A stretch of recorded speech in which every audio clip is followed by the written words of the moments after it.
Hello বন্ধুরা, তোমরা সবাই কেমন আছো? আর আমিও খুব ভালো আছি। আর দেখো, ভিডিওটা অনেক দেরি হয়ে গেল ছাড়তে। এটা আমরা অষ্টমীর দিন বেরিয়েছিলাম। আর দেখো কি সুন্দর বানিয়েছে পুরীর মন্দির। এটা হচ্ছে মধ্যমগ্রাম পেয়ারা বাগান।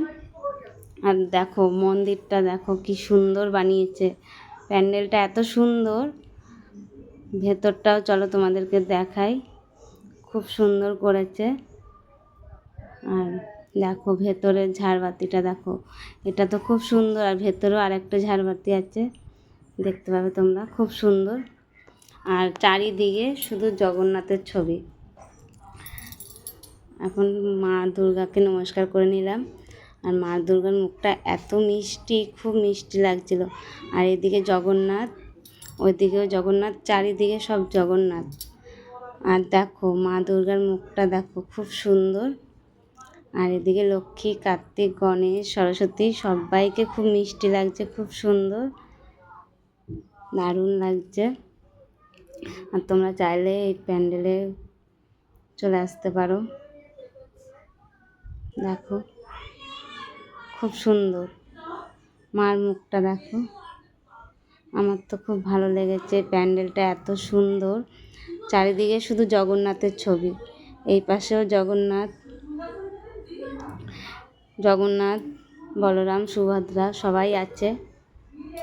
আর উপরের এই ঝাড়বাতিটা দেখো, এটা খুব সুন্দর। এই ঝাড়বাতিটা দারুণ, আমার তো খুব ভালো লেগেছে। আর প্যান্ডেলটাও খুব সুন্দর,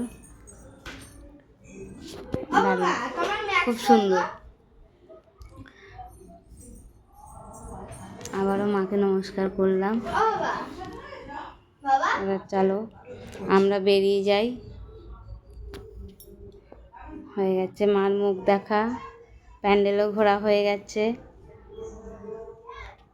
আর একবারও তোমাদের মায়ের মুখটা দেখিয়ে দিলাম। দেখো মায়ের মুখটা কত সুন্দর, আর জল জল করছে মায়ের মুখটা। এবার চলো আমরা এবার বেরিয়ে যাই। এবার আমরা বেরিয়ে পড়লাম প্যান্ডেলের থেকে। বেরিয়ে এই পাশেও দেখো সব কি সুন্দর মূর্তিগুলো, দারুণ সুন্দর লাগছে। আর বাইরে বেরিয়ে এসেছি, বাইরে দেখো সব মেলার মতন বসে আছে, বেলুন আছে, এদিকে বেলুন নিয়ে সব বসে আছে। ঠিক আছে, এই অবধি ভিডিওটা এখানেই আমি শেষ করলাম। ভালো লাগলে তোমরা লাইক কমেন্ট করো। ঠিক আছে, টাটা। এই অবধি প্যান্ডেলটা তোমাদের কেমন লাগলো অবশ্যই লাইক কমেন্ট করবে। আর অনেক দেরি হয়ে গেল ভিডিওটা ছাড়তে।